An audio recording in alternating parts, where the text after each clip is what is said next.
Hello dear students, I am Avdesh Misra from Shraddha Academy. Welcome to all of you who are watching this video. और आज हम लोग बात करेंगे class 9 subject science की। Class 9 subject science में हमारा फर्स्ट चैप्टर है मैटर इन आवर सराउंडिंग, हमारे आसपास के पदार्थ, हमारे चारों ओर स्थित पदार्थ। और इस चैप्टर में दो सब टॉपिक को हम लोगों को पढ़ना और सुनना नहीं है, केवल पढ़ना और सुनना नहीं है, समझना है। तो समझना है तो बात थोड़ी सी डिटेल में होगी, टू दी पॉइंट बात नहीं होगी। टू दी पॉइंट में बात समझ में नहीं आती पूरी। तो दो चीज़ों को पहले अच्छी तरीके से समझ लीजिए। पहली बात क्या है, व्हाट इज साइंस, विज्ञान है क्या। बहुत विज्ञान के बारे में आपको पता है, साइंस बहुत ही इम्पोर्टेंट सब्जेक्ट है। Today modern age is the age of era of science and technology. तो आज के युग को विज्ञान और तकनीक का युग कहते हैं। तो इतना महत्वपूर्ण विषय है, तो सबसे पहले इसको जानेंगे कि साइंस क्या है। दूसरी चीज हम लोग जानेंगे कि what are the main branches of science, विज्ञान की प्रमुख शाखाएं कौन कौन सी हैं। तो सबसे पहले बात शुरू करते हैं साइंस से। अब साइंस क्या है, तो आप कहेंगे साइंस क्या है, साइंस तो एक सब्जेक्ट है। बिल्कुल सही बात है, साइंस एक सब्जेक्ट तो है, मगर हम इसमें किसके बारे में पढ़ते हैं। तो इसको समझने के लिए थोड़ा सा इस शब्द को पता करिए, ये शब्द आया कहाँ से है। ये शब्द आया है ग्रीक, यूनान की भाषा है लैटिन। लैटिन वर्ड है सियंटिया। सियंटिया लैटिन वर्ड है, और सियंटिया से ये साइंस वर्ड आया है। The word science is derived from a Latin word scientia. अब जरा पता करें कि सियंटिया का मतलब क्या होता है। तो सियंटिया का बच्चों मतलब होता है टू नो। टू नो यानी जानो, पता लगाओ, या आप ऐसे भी कह सकते हैं कि इसका मतलब होता है नॉलेज, ज्ञान, जानकारी। अब आप सोच रहे होंगे कि किसके बारे में जानो, किसके बारे में पता लगाओ, किसके बारे में ज्ञान प्राप्त करो। ये बात दिमाग में नहीं आ रही है कि ये साइंस शब्द जो है वो कह किसके बारे में रहा है। तो ये कह रहा है कि अपने चारों ओर जो कुछ भी है उसके बारे में जानो। अब आपके चारों ओर है क्या क्या, जरा देखो आपके चारों ओर है क्या क्या। आपके चारों ओर हैं डिफरेंट वैरायटीज ऑफ एनिमल्स, जंतुओं की विभिन्न प्रकार के जंतु। डिफरेंट वैरायटीज ऑफ प्लांट्स, विभिन्न प्रकार के पेड़ पौधे। लार्ज वैरायटीज ऑफ थिंग्स, विभिन्न प्रकार की वस्तुएं। और ये सारी चीजें जो हैं इनके अलावा भी कुछ है या नहीं है, जरा सोच विचार लो, कुछ है या नहीं है इसके अलावा। तो उत्तर आपका आएगा सर जी इसके अलावा भी और कुछ है। अब हमारी आवाज़ आप तक जा रही, तो ये तो दिखाई देती नहीं है। मान लीजिए प्लांट्स हैं वो आपको दिखाई देते हैं, एनिमल्स हैं वो आपको दिखाई देते हैं, डिफरेंट टाइप की थिंग्स हैं वो आपको दिखाई देती हैं। तो आप कहेंगे हमारे चारों ओर वो है जो हमें दिखाई देता है, लेकिन हमारी साउंड तो आपको सुनाई दे रही है, दिखाई नहीं दे रही है। तो इसी प्रकार से लाइट, अब लाइट होती है तो हमको बहुत सारी वस्तुएं दिखती हैं, पर लाइट तो हमको दिखती नहीं है। अगर हम स्विच ऑन करते हैं तो फैन चलने लगते हैं, बल्ब चमकने लगता है, मशीन चलने लगती है। तो ये सब चीज़ें तो हमको दिखती हैं, पर इलेक्ट्रिसिटी तो हमको दिखती नहीं है। अगर हम किसी गैस स्टोव के पास खड़े हो जाएं तो हमको गर्मी का एहसास होता है, लेकिन हीट तो हमको दिखती नहीं है। लेकिन है तो साउंड, लाइट, इलेक्ट्रिसिटी, हीट, ये भी तो हमारे चारों ओर है। तो सबसे पहले हम जानेंगे कि ये सब चीजें मिलकर बनाती क्या है, ये किसका हिस्सा है, ये किसका भाग है। तो ये सब भाग हैं जिसको हम कह सकते हैं यूनिवर्स। ये सब भाग हैं यूनिवर्स। और यूनिवर्स को आप नेचर भी कह सकते हैं। हालांकि यूनिवर्स और नेचर में थोड़ा अंतर भी होता है, थोड़ा सा अंतर है, लेकिन यहाँ साइंस में उस डिफरेंस को हम नेग्लेक्ट कर देंगे, उसकी बात नहीं करेंगे। यहाँ पे हम यूनिवर्स और नेचर एक ही चीज समझेंगे। अब ये यूनिवर्स और नेचर में हमको क्या क्या दिखा? हमको दिखा बहुत सारी वस्तुएं दिखी, बहुत सारे जंतु दिखे, बहुत सारे पेड़ पौधे दिखे, बहुत सारी वस्तुएं दिखी, ठीक। और वो भी दिखा जो हमें दिखाई नहीं देता है, एनर्जी, लाइट, साउंड, हीट, ये सब भी है यूनिवर्स में। तो सबसे पहले हम बात करते हैं प्लांट्स, एनिमल्स, थिंग्स, इन सब की बात करते हैं। इनमें कुछ कॉमन दिख रहा है आपको? कोई ऐसी चीज है जो इसमें कॉमन है?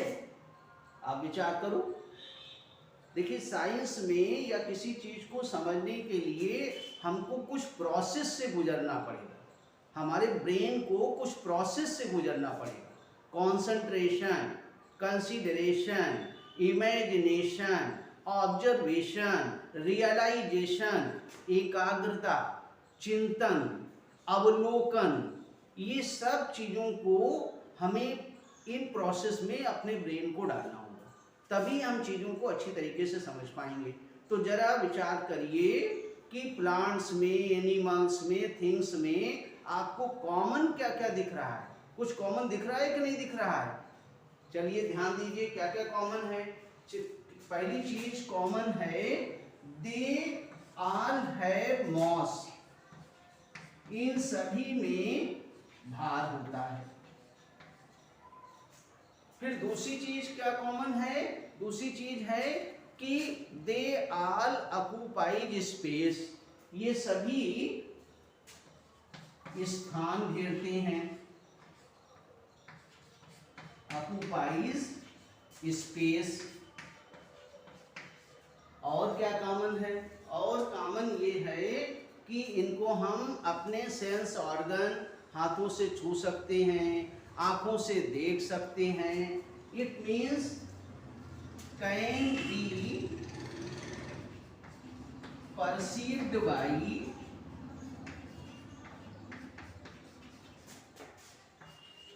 Our senses. तो इनमें हमको कितनी चीजें कॉमन दिखी? इनमें हमको तीन चीजें कॉमन दिखी।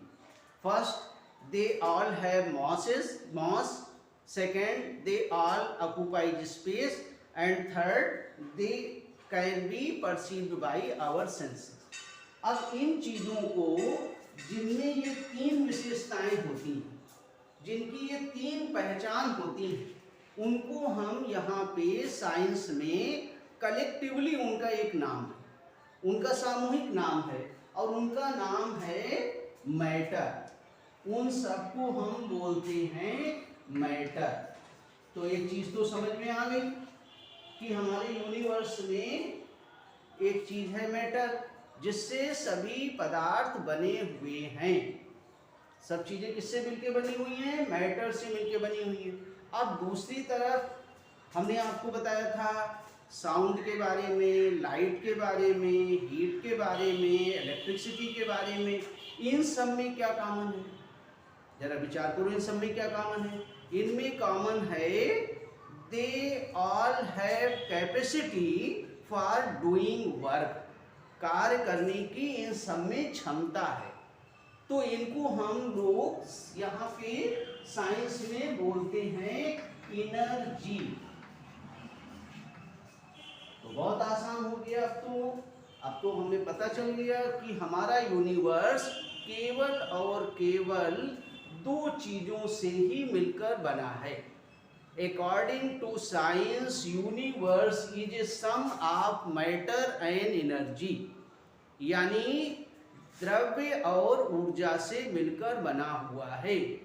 जो टोटल हमारा ब्रह्मांड है, टोटल हमारी प्रकृति है, उसका निर्माणकारी घटक मैटर है और उसका संचालनकारी घटक ऊर्जा है। यानी वस्तुएं मिलकर बनी हुई हैं मैटर से, और उनमें गति या उनमें कोई भी जो क्रिया होती है, संचालन होता है, मूवमेंट होता है, वो एनर्जी के कारण होता है। अब आगे चलते हैं। साइंस शब्द का मतलब यहां तक हमें समझ में आया। अब साइंस शब्द का क्या मतलब हुआ? अगर इन सब चीजों को हम जोड़ें तो साइंस शब्द का मतलब हुआ कि साइंस वह विषय है जिसमें हम नेचर के बारे में पढ़ते हैं, नेचर के बारे में जानते हैं। Science is a subject which deals with the study of nature, यानी जिस विषय के अंतर्गत हम प्रकृति का अध्ययन करते हैं उसे हम कहते हैं, उस विषय को साइंस। अब चूंकि नेचर बहुत ही विशाल है, बहुत विस्तृत है, तो इसको अच्छी तरीके से समझने के लिए, अच्छी तरीके से जानने के लिए इसकी ब्रांचेज बना दी हैं। 3 मेन ब्रांचेज हैं इसकी, फिजिक्स, केमिस्ट्री एंड बायोलॉजी। अब जरा फिजिक्स, केमिस्ट्री एंड बायोलॉजी में हम लोग देखेंगे कि क्या क्या इनके अंतर्गत पढ़ा जाता है, ये क्या डील करते हैं। तो जरा फिर से आ जाइए। नेचर जो है हमारा या यूनिवर्स, ये 2 चीजों से मिलकर बना है। You are already familiar that matter and energy. अब मैटर में यहाँ पे ध्यान दीजिएगा कि एनिमल्स हैं वो भी मैटर से मिलके बने हैं, प्लांट्स हैं वो भी मैटर से मिलके बने हैं, हम लोग हैं वो भी मैटर से मिलके बने हैं। दूसरी तरफ फैन है, चेयर है, टेबल है, साइकिल है, बाइसिकल है, मोटर कार है, एरोप्लेन है, ये भी तो मैटर से मिलके बने हैं। तो दोनों में अंतर क्या आपको दिखता है? दोनों में अंतर ये है कि हम लोगों की एक लाइफ साइकिल होती है, हम लोग अपनी इच्छा से जहाँ मन होता है इधर उधर चले जाते हैं। हम लोगों में ग्रोथ एंड डेवलपमेंट होता है, यानी ये हम कह सकते हैं कि जो एनिमल और प्लांट्स हैं उनमें वाइटल एक्टिविटीज होती है, जैविक क्रियाएं होती हैं। अब चेयर में की तो कोई वाइटल एक्टिविटीज होती नहीं है, चेयर तो अपने मन से कहीं इधर उधर चली नहीं जाती है, साइकिल तो इधर उधर चली नहीं, साइकिल को चलाया जाता है तब वो जाती है, तो उसमें वाइटल एक्टिविटीज नहीं होती हैं। तो जिनमें वाइटल एक्टिविटीज होती हैं उनको हम कहते हैं ऑर्गेनिज्म, उस मैटर को हम कहते हैं या लिविंग मैटर, लिविंग। और जिसमें वाइटल एक्टिविटीज नहीं होती हैं उसको हम कहते हैं non living, non living matter. अब लिविंग मैटर और non living matter, living matter में क्या आते हैं? लिविंग मैटर में 2 चीजें आती हैं, प्लांट्स एंड एनिमल्स। ये लिविंग मैटर्स में आते हैं और नॉन लिविंग मैटर्स में बाकी सारे मैटर्स आ जाते हैं। तो इनको प्लांट्स और एनिमल्स को कलेक्टिवली हम लोग ऑर्गेनिज्म बोलते हैं, जीवधारी हिंदी में। तो अब यहाँ पे नेचर में एक नहीं 3 चीजें हो गई। एक हो गया लिविंग मैटर सजीव, एक हो गया नॉन लिविंग मैटर निर्जीव, और एक हो गया एनर्जी। यानी 3 इनके कंपोनेंट्स हो गए, 3 प्रकार की चीजें हो गई। अब इन 3 प्रकार की चीजों को जानने के लिए, समझने के लिए अच्छी तरीके से साइंस ने इनको 3 ब्रांचों के अंतर्गत कर दिया है। एक ब्रांच है जो एनर्जी को डील करती है। जो ब्रांच एनर्जी को डील करती है उसका नाम है physics. Physics is the branch of science which deals with the study of different form of energy such as sound, light, heat, electricity etc. यानी भौतिक विज्ञान की वह शाखा है जिसके अंतर्गत हम विभिन्न प्रकार की ऊर्जाओं का अध्ययन करते हैं। दूसरी चीज, एक दूसरी ब्रांच बनाई गई है। अब वो दूसरी ब्रांच किसके बारे में अध्ययन करती है, किसको डील करती है? केवल प्लांट्स और एनिमल्स को, ऑर्गेनिज्म को डील करती है। तो उसका नाम क्या है? उसका नाम है बायोलॉजी, जीव विज्ञान। Biology is the branch of science which deals with the study of living organism. यानी जीव विज्ञान की वो शाखा है जिसके अंतर्गत जीवधारियों के बारे में अध्ययन किया जाता है। और तीसरी ब्रांच क्या है? जो मैटर है, वो मैटर किससे मिलकर बना है, वो कितने प्रकार का है, उसका कंपोजिशन संगठन क्या है, उसकी प्रॉपर्टीज क्या है, properties of matter, structure of matter, composition of matter, ये सब चीजों की एक अलग ब्रांच बना दी गई है। और उसका नाम क्या है? केमिस्ट्री, रसायन विज्ञान। Chemistry is the branch of science which deals with the study of matter. तो science is bifurcated into 3 main branches, physics, chemistry and biology. Once again ध्यान दें, science is bifurcated into 3 main branches, physics, chemistry and biology. Physics is the branch of science which deals with the study of different form of energy. Chemistry is the branch of science which deals with the study of matter, and biology is the branch of science which deals with the study of living organism including both plants and animals. Thank you.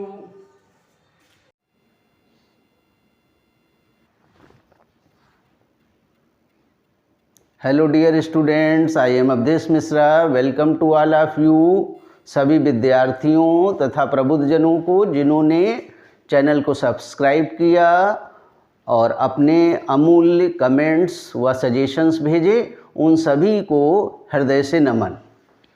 एक बार फिर हम लोग देखते हैं कि हम लोगों को आज क्या समझना है। हम लोग पढ़ रहे हैं class 9 subject science first chapter के बारे में, और फर्स्ट चैप्टर का नाम है मैटर इन आवर सराउंडिंग्स, हमारे चारों ओर उपस्थित पदार्थ। हमारे चारों ओर उपस्थित पदार्थ, इस यूनिट चैप्टर में हम लोगों को क्या क्या पढ़ना है, ज़रा एक नज़र से इसको देख लीजिए। बोर्ड पे हमने इसको लिख दिया है ब्रीफ में। व्हाट इज साइंस, विज्ञान क्या है। मेन ब्रांचेज ऑफ साइंस, विज्ञान की प्रमुख शाखाएं कौन कौन सी हैं। डेफिनेशन ऑफ साइंस, विज्ञान की परिभाषा। मैटर, इट्स कॉन्स्टिट्यूशन, द्रव्य, इसकी रचना। Characteristics of particles of matter, द्रव्य के कणों की विशेषताएं। मैटर, इट्स ऑर्गेनाइजेशन, द्रव्य, इसका संगठन। Matter, its physical classification. अब क्लासिफिकेशन भी 2 प्रकार का होता है, एक on the basis of physical properties and second on the basis of chemical properties. तो on the basis of chemical properties वो हम लोग इसी क्लास के जो अगला चैप्टर है is matter around us pure, उसमें हम लोग उसका डिस्कस करेंगे। यहाँ पे हम लोग केवल उसका फिजिकल क्लासिफिकेशन को डिस्कस करेंगे, ऐसा ही आपके सिलेबस में है। और फिजिकल क्लासिफिकेशन के आधार पे ही मैटर की 3 स्टेट्स हैं, सॉलिड, लिक्विड एंड गैस। फिर उसके बाद सॉलिड, लिक्विड, गैस में क्या क्या सिमिलरिटीज़ हैं, कहाँ कहाँ पे डिफरेंसेस हैं, उसकी एक कंपैरेटिव स्टडी हम लोग करेंगे। और लास्ट जो स्टडी पॉइंट है वो inter conversion of state of matter है। आपको पता है कि जो मैटर की 3 स्टेट हैं उन्हें एक दूसरे में बदला जा सकता है। तो ये 2 स्टडी पॉइंट्स जो व्हाट इज़ साइंस और मेन ब्रांचेज ऑफ साइंस, इनको हम लोगों ने पिछले टर्म पे डिस्कस किया था। और डिस्कस करने के बाद हम लोगों ने जाना था कि जो हमारा नेचर है उसकी हम लोग स्टडी करते हैं साइंस में। और नेचर या यूनिवर्स केवल 2 ही चीज़ों से मिलके बना हुआ है, एक मैटर और energy. Universe is equal to matter and energy. अब ये चैप्टर एक्चुअली केमिस्ट्री से रिलेटेड है। ये भी आपको बताया था कि science is bifurcated into 3 main branches, physics, chemistry and biology. तो ये चैप्टर केमिस्ट्री से रिलेटेड है। और केमिस्ट्री में आपको हमने बताया था, एक बार फिर आपको रिमाइंड करा रहे हैं कि chemistry is the branch of science which deals with the study of matter. और मैटर में क्या क्या चीज़ें हैं, मैटर का स्ट्रक्चर है, मैटर का कंपोजिशन है, मैटर का क्लासिफिकेशन है, मैटर का ऑर्गेनाइजेशन है, मैटर के चेंजेज हैं, मैटर की प्रॉपर्टीज़ हैं। तो केमिस्ट्री मैटर के डिफरेंट एस्पेक्ट्स को डील करती है, structure of matter, classification of matter, composition of matter, organisation of matter, classification of matter, properties of matter, change in matter. इनको सबको केमिस्ट्री में इन सब चीज़ों के बारे में पढ़ा जाता है। तो अब हम लोग थर्ड पॉइंट पे आते हैं। थर्ड पॉइंट है डेफिनेशन ऑफ साइंस। साइंस क्या है ये तो आपको पता चल गया कि साइंस में किसके बारे में पढ़ते हैं, नेचर के बारे में पढ़ते हैं। अब नेचर के बारे में हम लोग जब नेचर को ऑब्जर्व करते हैं, उसका अवलोकन करते हैं, उसमें होने वाली विभिन्न प्रकार के फेनोमेनॉन को, विभिन्न प्रकार के प्रोसेस को अगर आप गहराई से देखें, ऐसे तो आप चारों नज़र उठा के देखिए तो आपको पहली नज़र में तो ये लगने लगेगा कि ये तो पूरा जो है क्रिएटर ने इसको बड़ा भारी कबाड़खाना ऐसा बना दिया है। लेकिन धीरे धीरे अगर प्रॉपरली ऑब्जर्व करें तो आपको ये बात समझ में आने लगेगी कि क्रिएटर जिसने हम लोगों को बनाया है वो कबाड़खाना कैसे बना सकता है। उसने बहुत ही प्रॉपरली इसको बनाया है और ये सब रूल्स एंड रेगुलेशंस हैं और रूल्स एंड रेगुलेशंस के आधार पे ही नेचर चलता है। नेचुरल फेनोमेनॉन जितने भी हैं वो सब उनके अपने रूल्स होते हैं, उनकी अपनी रेगुलेशंस होती हैं और उस पे वो चलते हैं। तो वो जो नेचर से संबंधित आपने जानकारी प्राप्त की, उस जानकारी को भी एक प्रॉपर वे में एक्सप्रेस करना है। ये नहीं किसी भी प्रकार से एक्सप्रेस कर देना है। अब जैसे आप ये मानिए कि आपका किसी फ्रेंड का बर्थडे है। अब बर्थडे है तो आपको एक उसमें गिफ्ट देना है। अब गिफ्ट आप मार्केट चले गए और मार्केट से अपना ले आए, मोबाइल ले आए या कोई डायरी ले आए या डिक्शनरी ले आए। तो अब ऐसे तो जैसे नहीं दे देते हैं जाके, तो आप क्या करते हैं, आप उस पर प्रिंटेड पेपर लाके और उसको बढ़िया सा पैक करके और उसके ऊपर खूब लेबल लगा के और उसके ऊपर अपनी जो है फीलिंग्स लिख के और बहुत ही अच्छे ढंग से उसको जाके आप गिफ्ट करते हैं। तो ये जो नेचर से संबंधित आपको नॉलेज पता चली, नेचुरल रूल्स पता चले, नेचुरल फेनोमेनॉन पता चले, नेचुरल प्रोसेस पता चले, ये नॉलेज को भी एक प्रॉपर ढंग से लिखना है। अब कैसे प्रॉपर ढंग से लिखना है? सिस्टमेटिकली लिखना है, वेल सिस्टमेटिक ढंग से लिखना है। फिर उसके बाद हाईली ऑर्गेनाइज्ड करके लिखना है, क्लासिफाइड करके लिखना है, और नॉलेज जो है वो रीजनेबल होनी चाहिए। उसके बाद अगर संभव है, पॉसिबल, तो ये जो नॉलेज है it can be verified bye experiment in laboratory. तो कैसे हमको इसको नॉलेज को लिखना है, जरा एक बार देखें। Well systematic, highly organised, classified, based on reasoning and can be verified by experiment in laboratory। यानी such knowledge which is well systematic, highly organized, classified, based on reasoning, and if possible can be verified by experiments in laboratory, such knowledge is called science। ये simple definition है कि विज्ञान वह सुव्यवस्थित, सुसंगठित, वर्गीकृत, तर्कों पर आधारित अथवा प्रयोगों द्वारा सत्यापित ज्ञान या ज्ञान प्राप्त करने की प्रक्रिया है। तो ये डेफिनेशन हो गई आपकी डेफिनेशन ऑफ साइंस। अब हम लोग पढ़ेंगे मैटर इट्स कॉन्स्टिट्यूशन, यानी द्रव्य की रचना। अब द्रव्य की रचना के बारे में जरा समझ लीजिए। आपको पता है कि हमारा जो होल यूनिवर्स है, संपूर्ण ब्रह्मांड, उसमें जितनी भी चीज़ें हैं, जितनी भी वस्तुएं हैं, सब मैटर से मिलकर बनी है। अब एक क्वेश्चन अपने आप दिमाग में ऑटोमेटिकली आता है कि ब्रह्मांड की सभी वस्तुएं मैटर से मिलकर बनी हैं। All thing are made up of by matter. तो फिर मैटर किससे मिलकर बना है? मैटर किस प्रकार का है? तो मैटर किससे मिलकर बना हुआ है, मैटर की रचना क्या है, इसके बारे में दो प्रकार के विचार हैं। There are two types of school of thoughts. दो प्रकार के विचार हैं।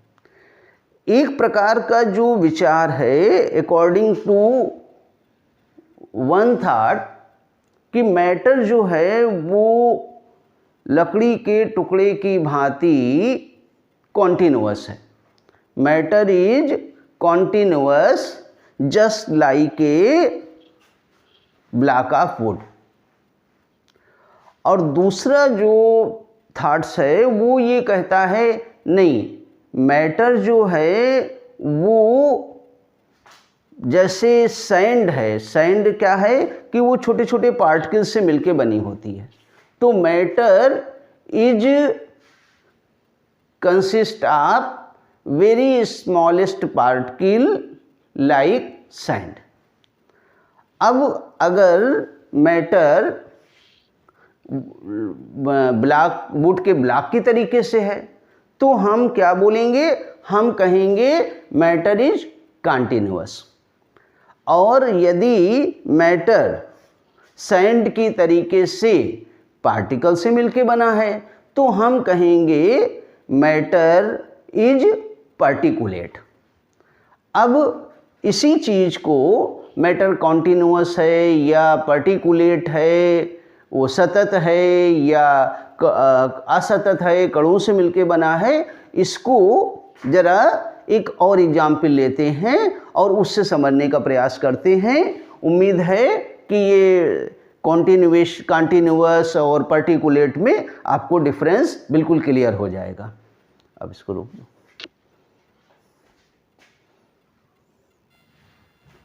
अब अगला बने तो इसको जोड़ देना, क्योंकि इसको मिटा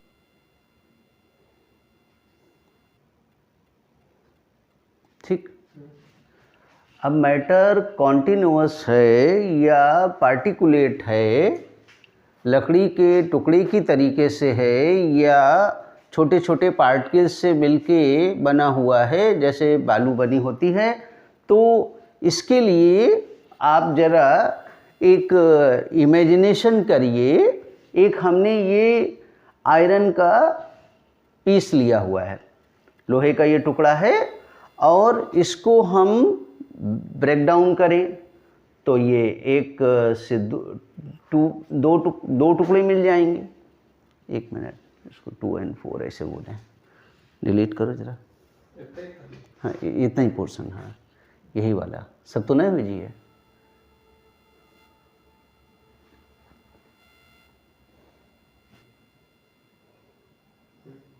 अब मैटर पार्टिकुलेट है या कॉन्टिन्यूअस है, इसको समझने के लिए ज़रा एक इमेजिनेशन कीजिए, कल्पना कीजिए। एक हमने ये आयरन का पीस लिया हुआ है, आयरन का टुकड़ा है ये, और इसको हमने ब्रेक डाउन किया तो हमको 2 पीसेस मिल जाएंगे।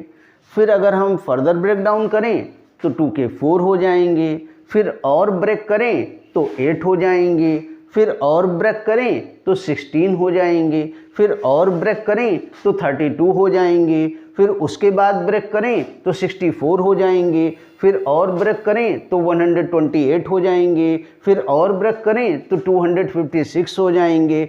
अब या तो ये प्रोसेस ऐसे ही जारी रहेगा, निरंतर ये ब्रेक स्मॉलर, उसके बाद स्मॉलर वंस में ब्रेक डाउन होते रहेंगे। एक तो ऐसा हो सकता है, एक ये पॉसिबिलिटी है, और अगर ऐसा हो तो फिर ये कहा जाएगा कि मैटर इज कॉन्टिन्यूअस। अब दूसरा क्या है, दूसरी पॉसिबिलिटी क्या है कि ये लास्ट में हमें बहुत ही स्मॉलेस्ट पार्टिकल मिले आयरन के, और इन पार्टिकल के यहाँ पे इन पार्टिकल्स को हम फर्दर किसी भी तरीके से, ना तो फिजिकली और ना केमिकली, इनको फर्दर ब्रेक डाउन कर सकते हैं। ये बिल्कुल अल्टीमेट पार्टिकल है। तो अगर ऐसा होता है तो हम ये कहेंगे कि मैटर पार्टिकुलेट है। अब मैटर पार्टिकुलेट है या कॉन्टिन्यूअस है, इसके बारे में हमारे इंडियन फिलॉसफर महर्षि कणाद ने सबसे पहले बताया था कि matter is consist of very smallest particle, और ही कॉल्ड दीज पार्टिकल्स परमाणु।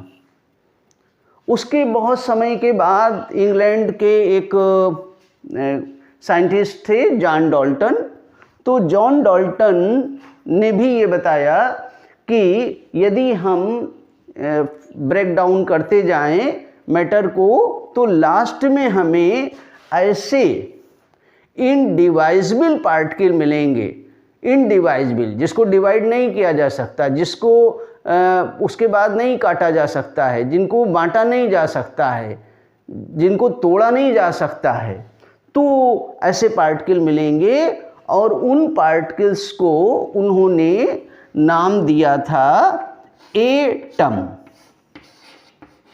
ध्यान दें, ये जो एटम वर्ड है, ये दो भागों में इसको हम डिवाइड कर सकते हैं। ए मीन्स नॉट, लैटिन वर्ड है ये, ए मीन्स नॉट, और टम मीन्स डिवाइजिबल।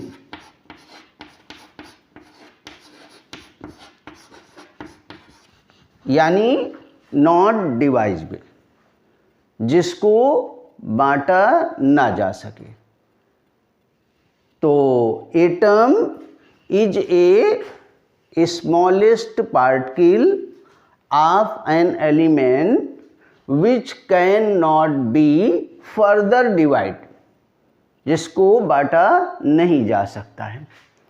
अब ये जो एटम है, अब ये जो विचार है कि मैटर स्मॉलेस्ट पार्टिकल से मिलके बना हुआ है, पार्टिकुलेट है, वो कॉन्टिन्यूअस नहीं है, अगर उसको ब्रेक डाउन करते जाएं तो लास्ट में हमें इंडिवाइजिबल पार्टिकल मिलेंगे।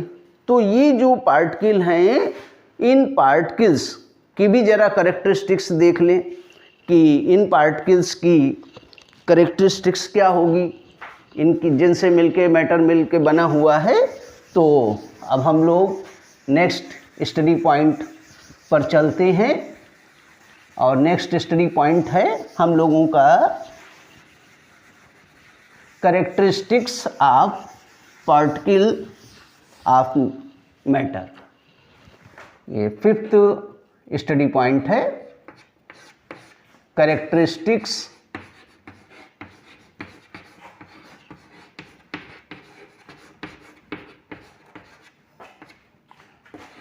Of particles of matter.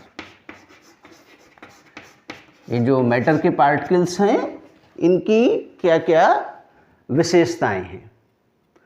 तो जो मैटर के पार्टिकल्स हैं, इनकी जैसे एक कोई बॉक्स है और उस बॉक्स में हमने बॉल, ये बॉल हैं, इनको हमने इसमें भर दिया है। तो कितना ही साथ साथ में भर दी जाएं तो भी कुछ ना कुछ तो स्पेस इनके बीच में मिल ही जाता है।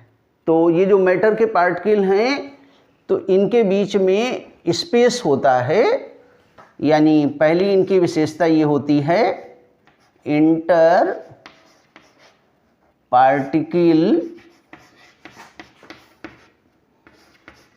स्पेस। मैटर के जो पार्टिकल्स होते हैं उनके बीच में स्पेस होता है, जिसको हम इंटर पार्टिकल स्पेस कहते हैं, अंतर कण स्थान। उसके बाद इन पार्टिकल्स के बीच में अट्रैक्शन भी होता है, तो उसको हम कहते हैं inter particle attraction. Inter particle attraction. अब इंटर पार्टिकल अट्रैक्शन के साथ साथ थोड़ा बहुत इनमें मूवमेंट भी होता है। तो तीसरा इनकी विशेषता है मूवमेंट ऑफ पार्टिकल्स। और चूंकि इनमें मूवमेंट होता है, तो मूवमेंट के कारण इनमें थोड़ी सी काइनेटिक एनर्जी भी होनी चाहिए। तो काइनेटिक एनर्जी ये पजेस करते हैं काइनेटिक एनर्जी को। तो मैटर के जो पार्टिकल्स हैं, वो पार्टिकल्स के बीच में स्पेस होता है, उसको हम इंटर पार्टिकल स्पेस कहते हैं। उनके बीच में अट्रैक्शन होता है, तो उसको इंटर पार्टिकल अट्रैक्शन कहते हैं। और वो थोड़ा बहुत मूवमेंट भी होता है, तो उसको हम उसकी वजह से उसमें काइनेटिक एनर्जी होती है। तो इसी बेसिस के आधार पे जो मैटर है उसको वो कई 3 स्टेट्स में पाया जाता है, सॉलिड, लिक्विड एंड गैस। वो डिपेंड करता है inter particle space, inter particle attraction, movement of particles ज़्यादा है कि कम है, उस पर डिपेंड करता है। तो ये करेक्टरिस्टिक्स हैं पार्टिकल्स ऑफ मैटर की। उसके बाद नेक्स्ट स्टडी पॉइंट्स पे हम लोग चलते हैं। बंद करो जरा।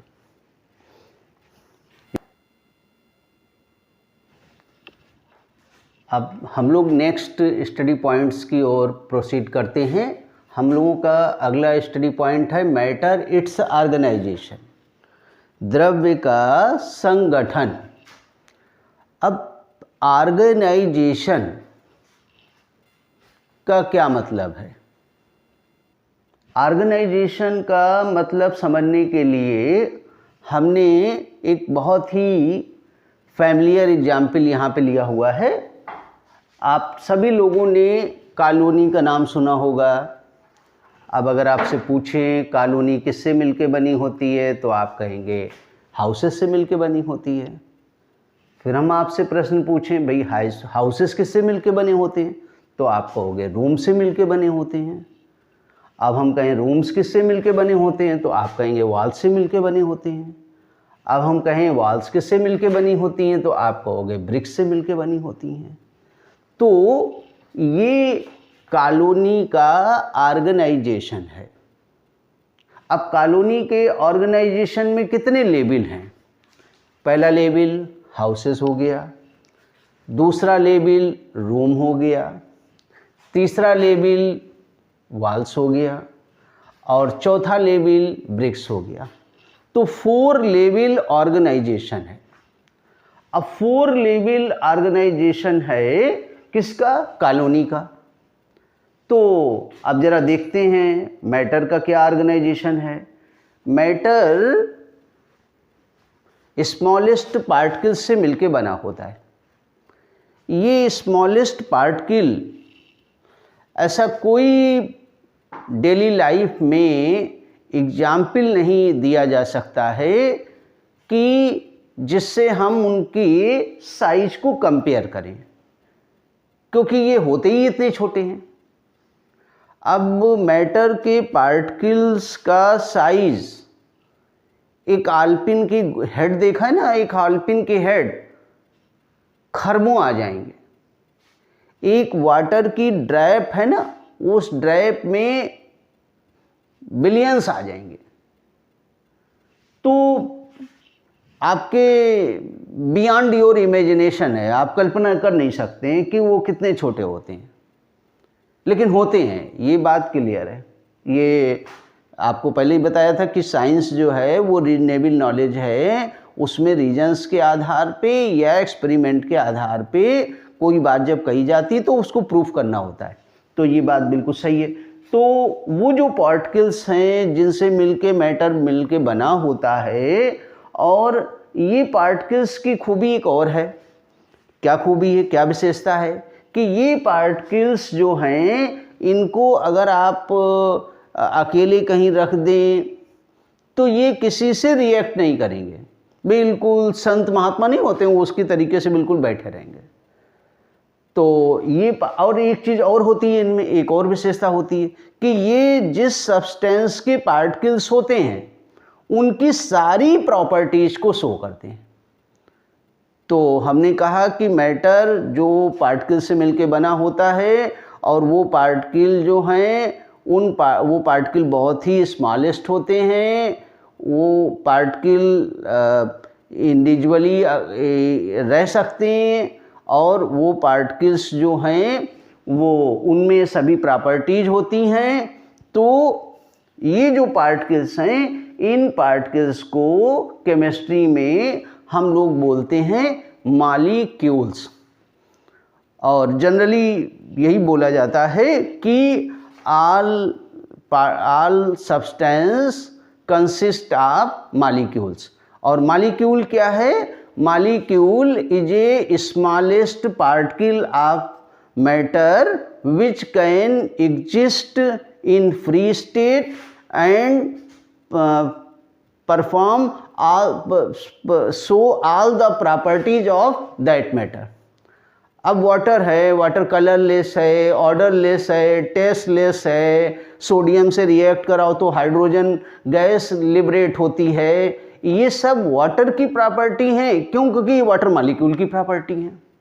जो वाटर मॉलिक्यूल की प्रॉपर्टी होती है वही वाटर की प्रॉपर्टी होती है। जो वाटर की प्रॉपर्टी वो उसके मॉलिक्यूल की प्रॉपर्टी है। एक ही बात है। तो ये मॉलिक्यूल्स है और ये मैटर का फर्स्ट लेवल है, मॉलिक्यूलर लेवल, आणविक स्तर। अब ये जो मॉलिक्यूल है, जैसे यहाँ पे हाउसेज हैं, हाउसेज रूम से मिलके बने होते हैं। अब जनरली होता क्या है कि हाउसेस में तो एक से अधिक ही रूम होते हैं, लेकिन यहाँ पे ये जो मॉलिक्यूल्स हैं ये एटम से मिलके बने होते हैं और ये एटम वन भी हो सकता है, यानी ये एक कमरे वाला भी मकान हो सकता है। ठीक है, अगर इसको हम कंपेयर करें, हाउसेस को मॉलिक्यूल मान लें और रूम को एटम मान लें, तो हाउसेस तो जनरली आपको नहीं मिलेंगे कि एक रूम वाले, लेकिन मॉलिक्यूल मिल जाएंगे।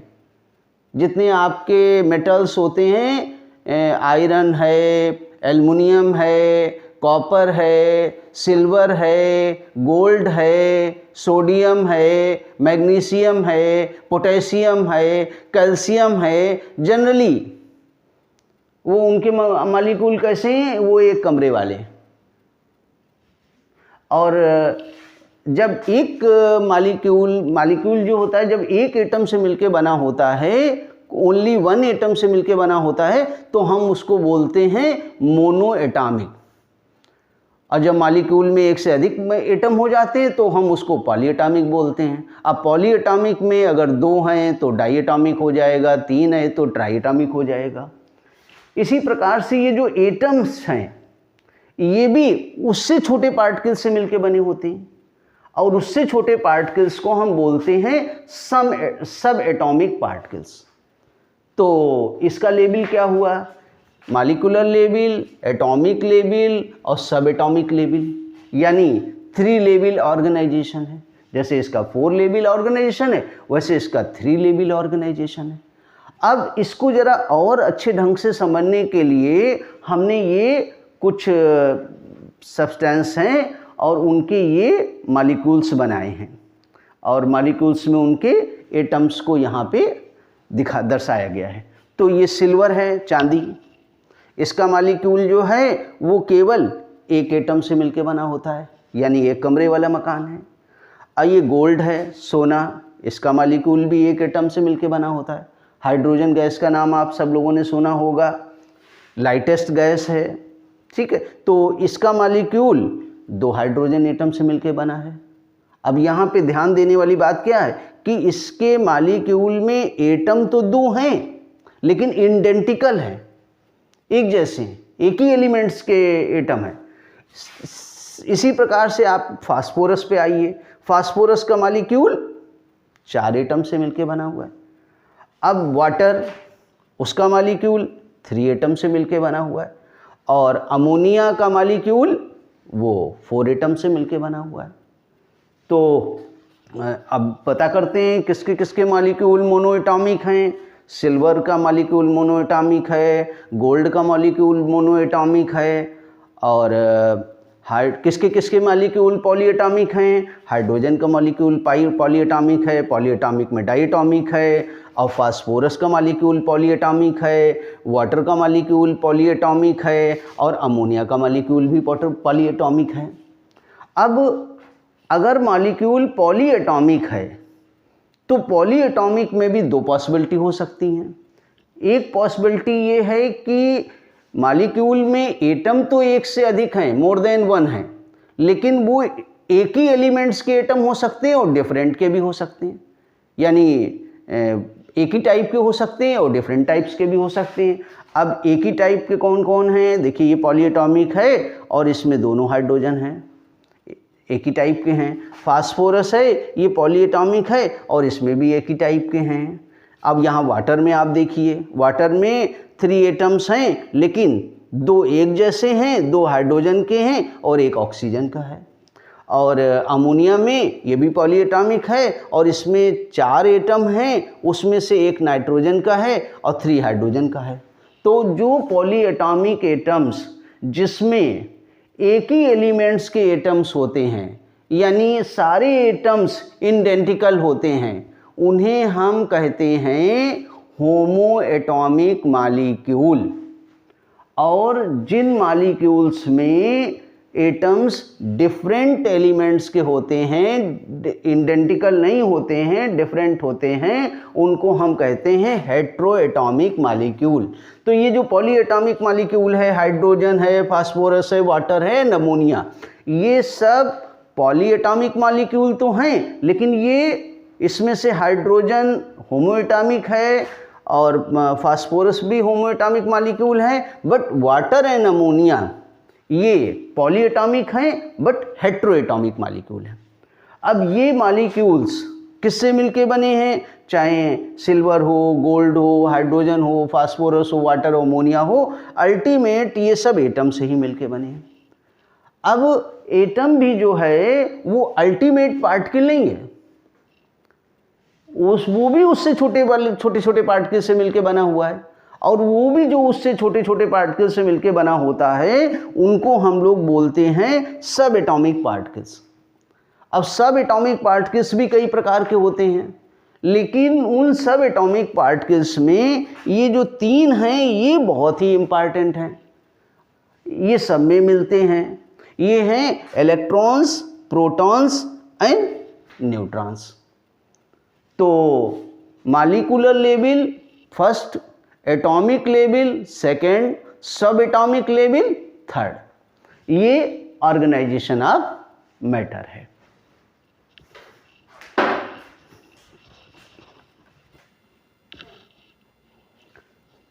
अब हम लोग प्रोसीड करते हैं अपने नेक्स्ट स्टडी पॉइंट्स पर। Matter, its physical classification. Matter can be classified on physical basis and another chemical basis। तो यहाँ पे हम लोग फिजिकल क्लासिफिकेशन की बात करेंगे। फिजिकल क्लासिफिकेशन का मतलब है फिजिकल प्रॉपर्टीज पर जो बेस हो, अरेंजमेंट ऑफ पार्टिकल्स है, शेप है, साइज है, वॉल्यूम है, रिजिडिटी है, कंप्रेसिबिलिटी है, डेंसिटी है, ये फिजिकल प्रॉपर्टीज़ हैं। तो फिजिकल प्रॉपर्टीज़ के बेसिस पे क्लासिफिकेशन जो होता है वो यहाँ पे हम लोग उसको पढ़ेंगे। तो यहाँ पे देखिए हमने यहाँ पे अरेंजमेंट दिखाया है। ये एक बीकर है, इसमें एक सॉलिड को रख दिया गया है, और ये कंटेनर है, इसमें लिक्विड भर दिया गया है, और ये एक सिलेंडर है या कंटेनर है और जिसमें गैस को रखा गया है।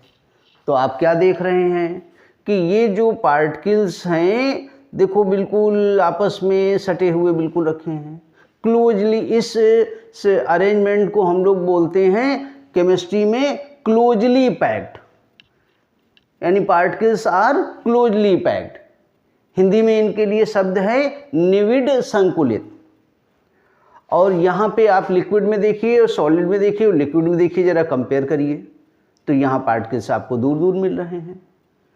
तो यहाँ पे ये आराम से इधर उधर थोड़ा बहुत कॉन्टिन्यूअस मोशन कर सकते हैं, और इनकी तो दशा बहुत बेचारों की ख़राब है। ये अपने एक्सिस पे केवल वाइब्रेट कर पाते हैं, मीन एक्सिस पे, और ये तो अपना घूम टहल लेते हैं।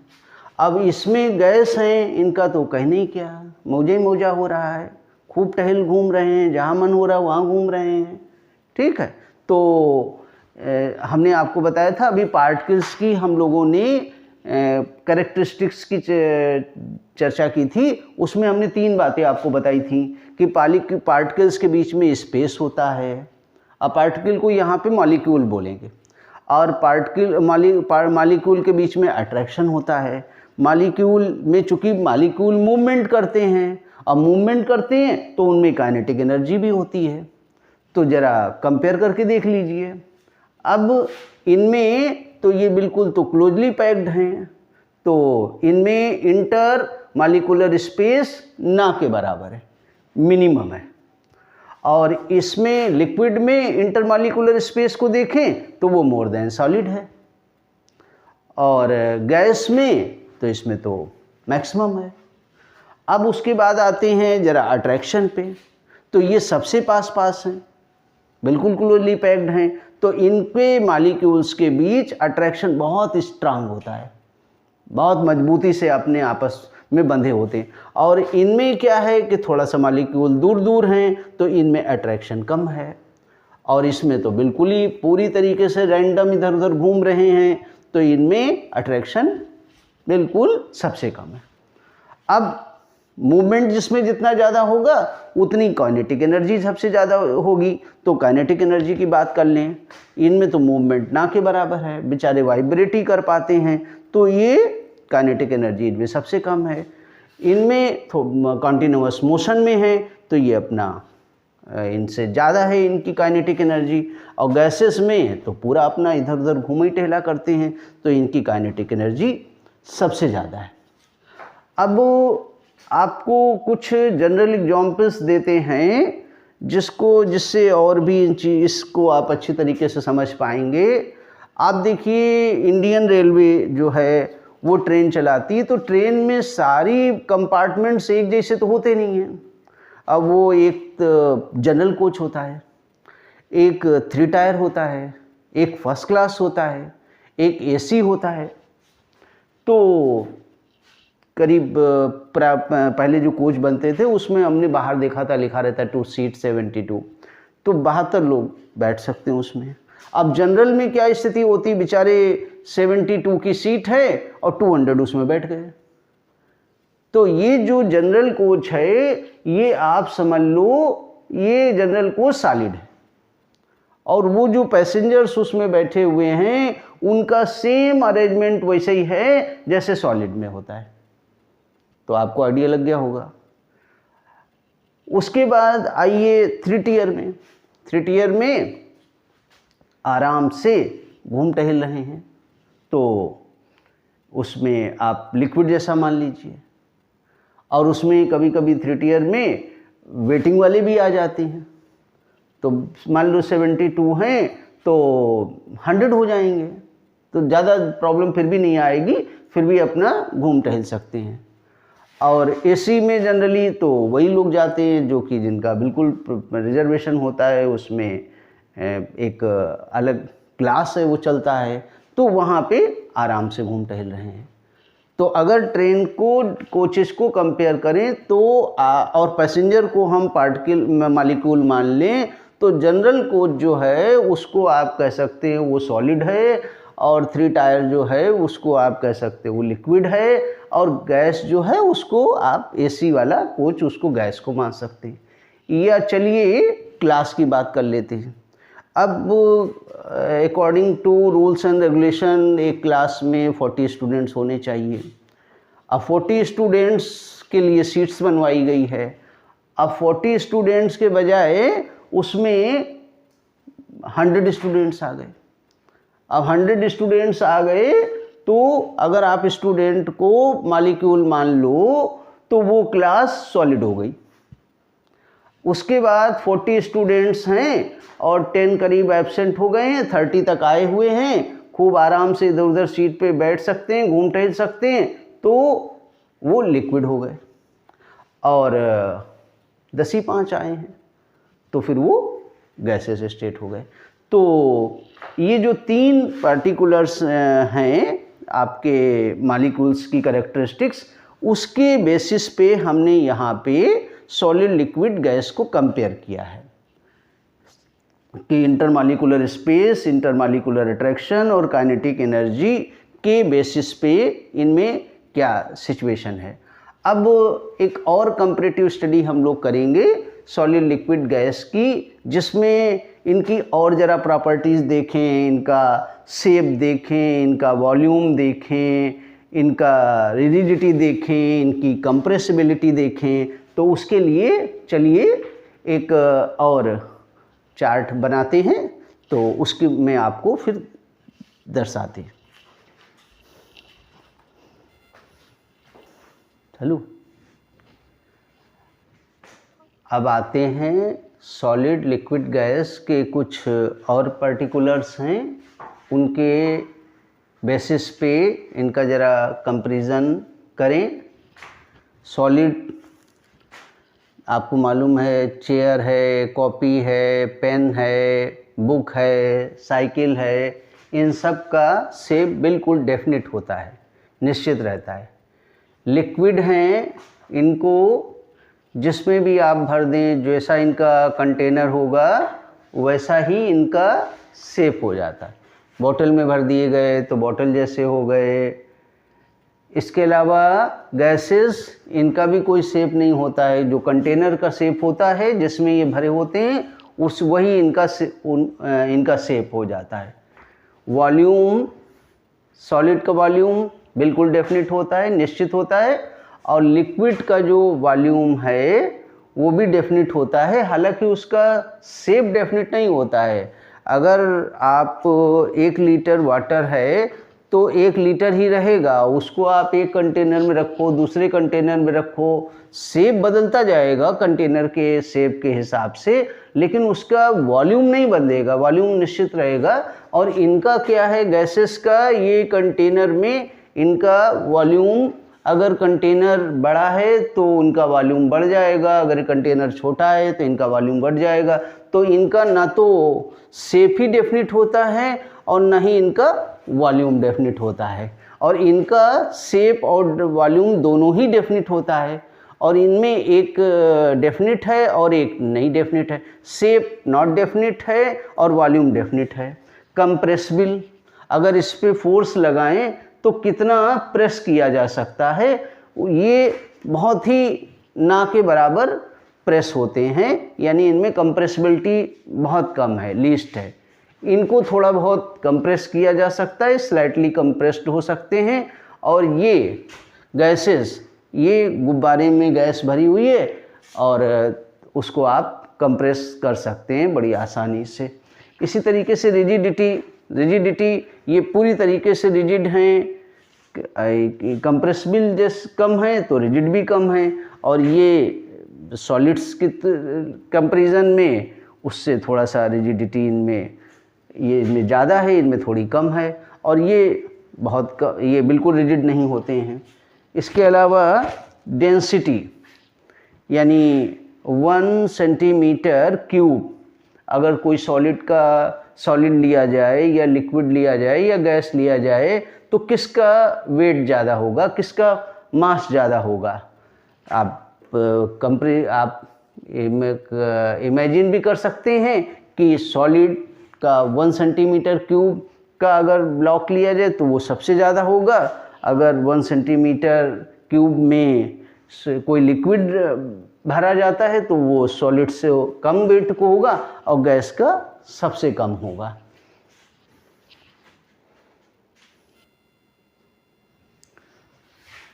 अब हम लोग नेक्स्ट स्टडी पॉइंट्स पे प्रोसीड करते हैं। Inter conversion of states of matter. आपको पता है कि solid, liquid and gas 3 states of matter, वैसे 2 स्टेट्स ऑफ मैटर और भी होती हैं, एक इन प्लाज्मा स्टेट और एक बोस आइंस्टीन कंडेंसेट स्टेट। लेकिन जनरली अर्थ पे कोई भी मैटर इन्हीं तीन स्टेट्स में मिलता है, तो ये फ़िलहाल इन्हीं की बात करेंगे। और सॉलिड्स, ये जितनी जो स्टेट्स ऑफ मैटर हैं ये अरेंजमेंट ऑफ पार्टिकल्स पे डिपेंड करती हैं। अगर इनका अरेंजमेंट चेंज कर दिया जाए तो सॉलिड लिक्विड में आ जाएगी, लिक्विड गैस में कन्वर्ट हो जाएगी। तो एक स्टेट को दूसरे स्टेट में कन्वर्ट किया जा सकता है। जैसे सॉलिड में पार्टिकल्स बहुत पास हैं, अब अगर हम इसको हीट सप्लाई करते हैं तो ये पार्टिकल्स थोड़ा दूर दूर हो जाएंगे और सॉलिड लिक्विड में कन्वर्ट हो जाएगा। अब लिक्विड जो है उसमें पार्टिकल्स गैस के कंपैरिजन में थोड़ा पास हैं। अगर लिक्विड को गैस हीट एनर्जी सप्लाई कर दी जाए तो और पार्टिकल्स फार अवे हो जाएंगे और ये गैसेस स्टेट में कन्वर्ट हो जाएगी। अब एक स्टेट को दूसरे स्टेट में जब कन्वर्ट होती है तो उस प्रोसेस का एक पर्टिकुलर नाम है। जैसे solid conversion of solid state into liquid, इसको बोलते हैं हम मेल्टिंग। इसी प्रकार से लिक्विड स्टेट जब कन्वर्ट होती है सॉलिड स्टेट में, तो the process of conversion of liquid into solid is called freezing या सॉलिडिफिकेशन। जैसे वाटर बेस्ट एग्जाम्पल है, वाटर अर्थ पर सॉलिड के रूप में, आइस के रूप में भी मिलता है और लिक्विड के रूप में भी मिलता है और वाटर वेपर के रूप में भी मिलता है। यहाँ पे एक थोड़ा सा डिफरेंस है वेपर और गैसियस स्टेट।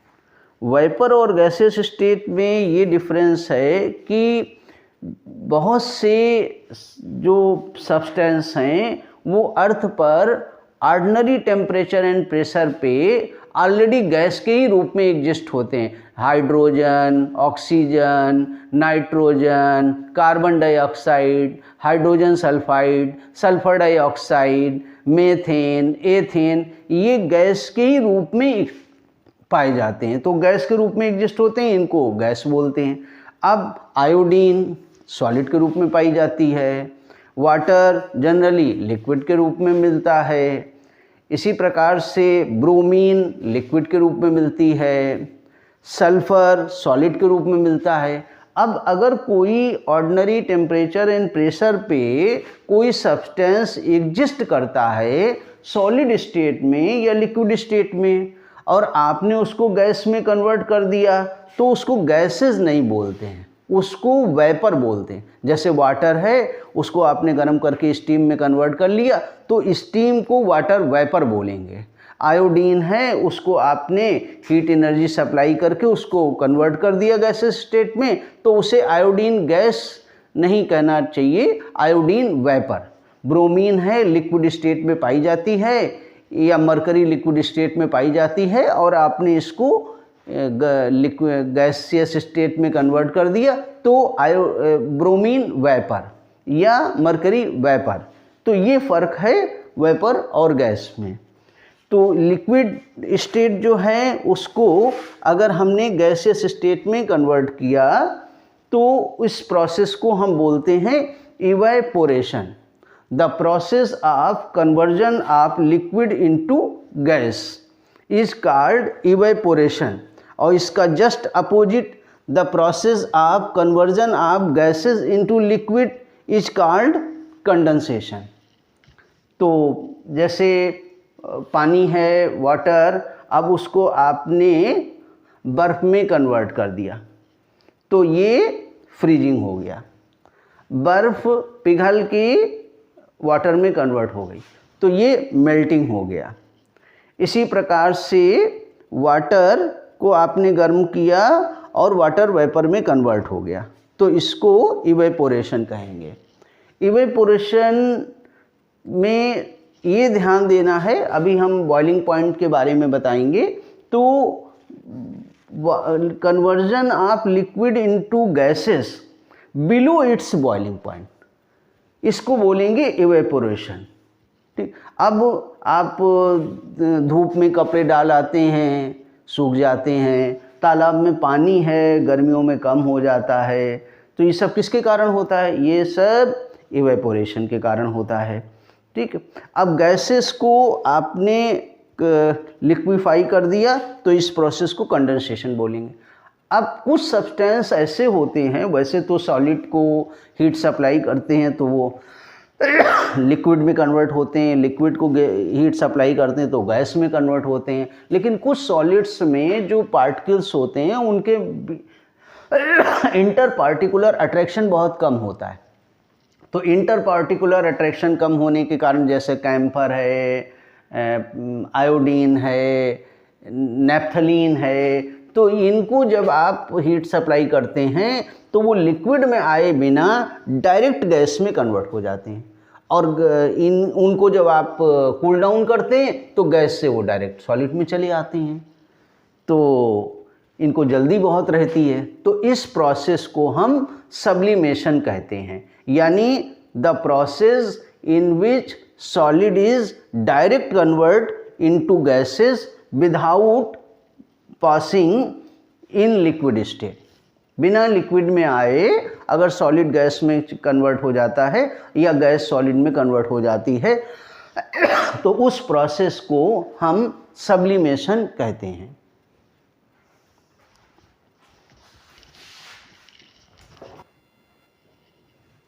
अब inter conversion of states of matter से रिलेटेड कुछ प्रोसेस हैं, उनको हम लोग यहाँ पे डिस्कस करेंगे। Melting point. अब मेल्टिंग पॉइंट आपको पता है कि जब हम किसी सॉलिड को हीट सप्लाई करते हैं तो वो लिक्विड में कन्वर्ट हो जाता है। The process of conversion of solid into liquid is called melting point.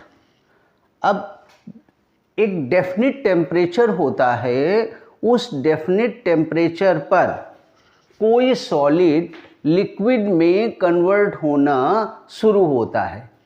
तो a definite temperature at which any solid start to convert into liquid state at atmospheric pressure is called its melting point. Melting point जो होता है वो किसी भी solid का एक identity है।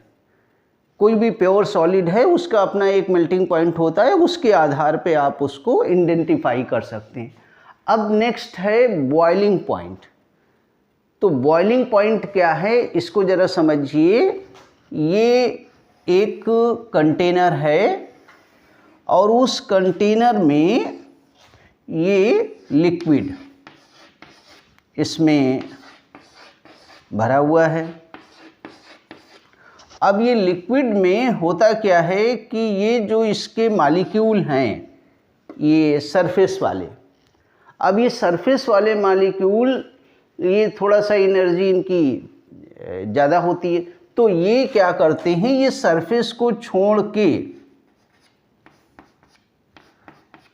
इसके ऊपर आ जाते हैं। इनको वेपर मॉलिक्यूल कहा जाता है। अब ये जो वेपर के रूप में मॉलिक्यूल आ जाते हैं, इनके ऊपर एटमॉस्फेयर, ये एटमॉस्फेयर के मॉलिक्यूल हैं। तो अब ये इससे ऊपर जा नहीं सकते, क्यों? क्योंकि ये एटमॉस्फेयर के मॉलिक्यूल हैं, ये इनके ऊपर इनको प्रेशराइज करते हैं। तो ये क्या करते हैं, ये रिवर्स सरफेस के मॉलिक्यूल्स के ऊपर प्रेशर एग्जर्ट करने लगती हैं। इस प्रेशर को हम वेपर प्रेशर कहते हैं, वेपर प्रेशर। और ये एटमॉस्फेयर वाले मॉलिक्यूल हैं, ये इनके ऊपर प्रेशर डाल रहे हैं, तो इसको एटमॉस्फेरिक प्रेशर कहते हैं। अब एटमॉस्फेरिक प्रेशर जनरली मैदानों में एक वायुमंडल होता है 760 mm।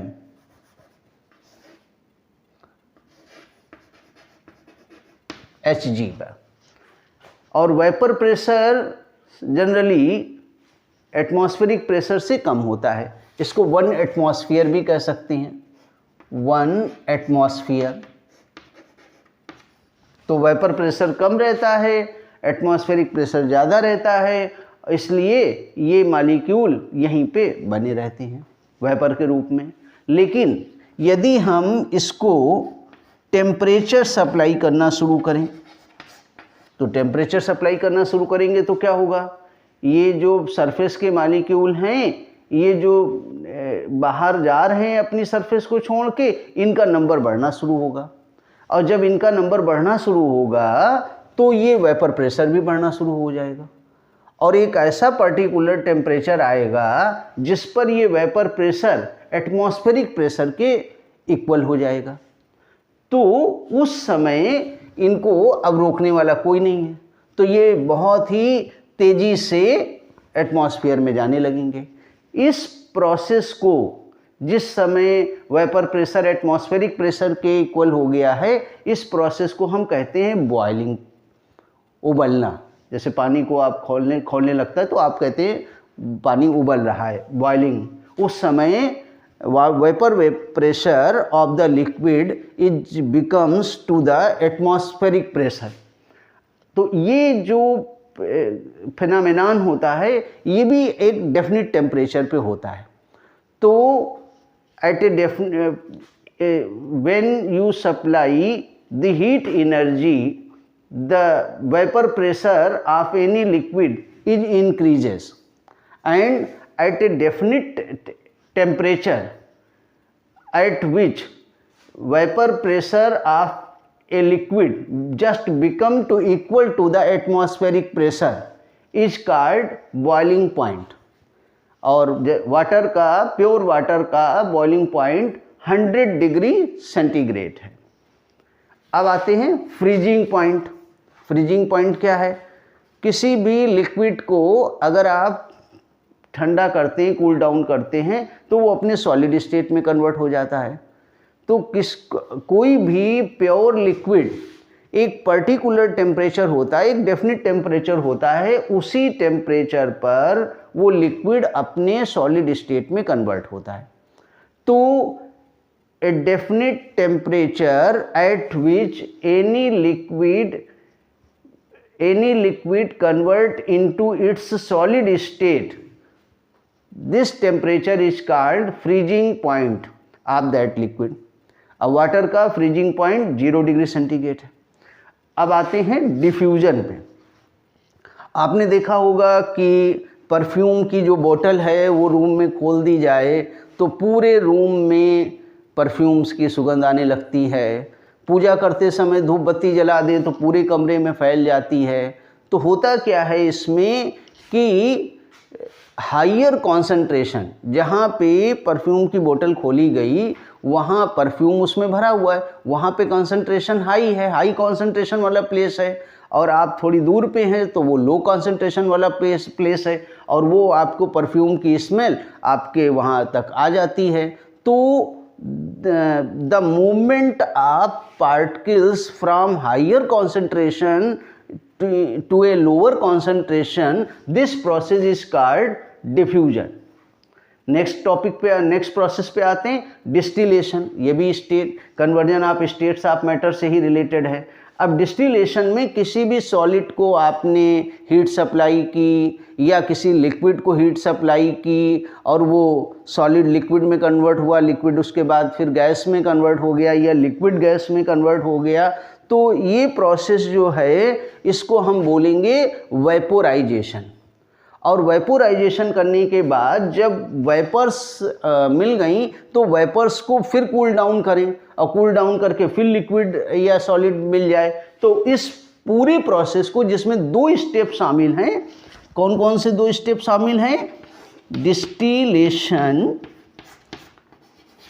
डिस्टिलेशन में एक स्टेप शामिल है वेपोराइजेशन।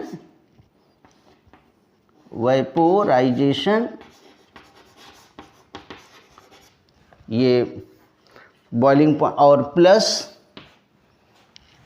कंडेंसेशन।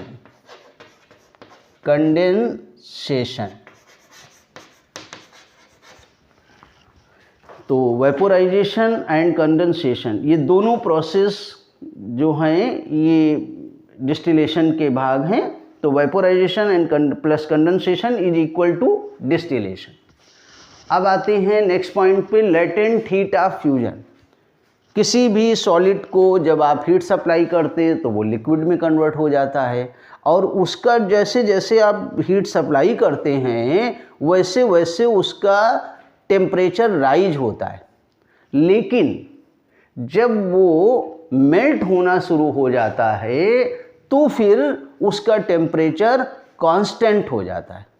अब कांस्टेंट क्यों हो जाता है? क्योंकि अब जो आप हीट सप्लाई कर रहे हैं वो उसके टेम्परेचर राइज में नहीं लग रही है, वो उसके फोर्स ऑफ अट्रैक्शन को कम कर रही है। इसीलिए उसका टेम्परेचर जो है उस समय कांस्टेंट हो जाता है। तो 1 kg सॉलिड को लिक्विड में कन्वर्ट करने के लिए उसके मेल्टिंग पॉइंट पर जितनी आपको heat amount of heat supply करनी होती है उसे हम कहते हैं लेटेंट हीट ऑफ फ्यूजन। अब नेक्स्ट पॉइंट पे आते हैं, लेटेंट हीट ऑफ वेपोराइजेशन।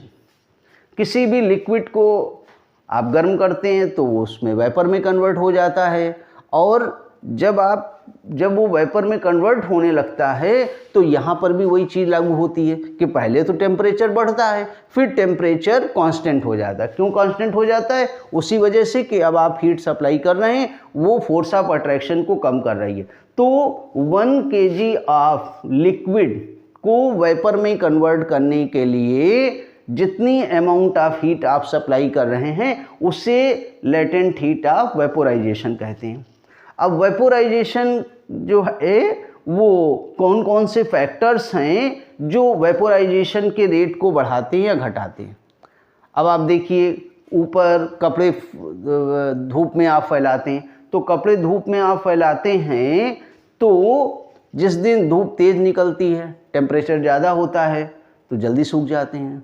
जिस दिन धूप कम होती है, टेम्परेचर कम होता है तो देर में सूखते हैं। तो फर्स्ट फैक्टर है टेम्परेचर। राइज इन टेम्परेचर तो रेट ऑफ वेपोराइजेशन को इंक्रीज करता है।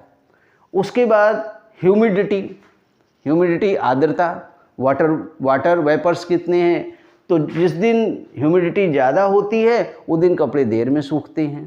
तो जैसे जैसे ह्यूमिडिटी बढ़ती है वैसे रेट ऑफ वेपोराइजेशन गिरता है।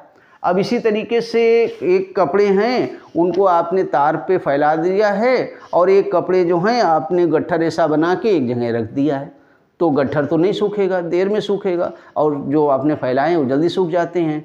तो इसका क्यों? क्योंकि उसका सरफेस एरिया ज़्यादा है। तो सरफेस एरिया भी एक फैक्टर है जो वेपोराइजेशन को अफेक्ट करता है। जैसे जैसे सरफेस एरिया बढ़ता है वैसे वैसे वेपोराइजेशन बढ़ता है। अब स्पीड ऑफ विंड, अगर हवा तेज़ चल रही है तो कपड़े जल्दी सूख जाएंगे, तो स्पीड ऑफ विंड बढ़ने से भी वेपोराइजेशन बढ़ जाता है।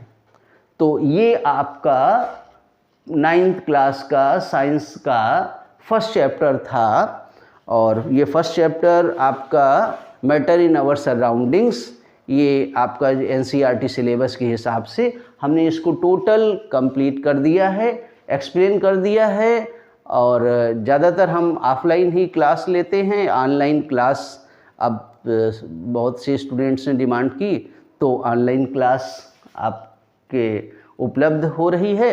और आप अपने कमेंट्स, अपने सजेशंस, अपने व्यूज़ ज़रूर रखिए और उसको क्रिटिसाइज करिए। ये हमारे लिए टॉनिक का काम करते हैं। वेलकम।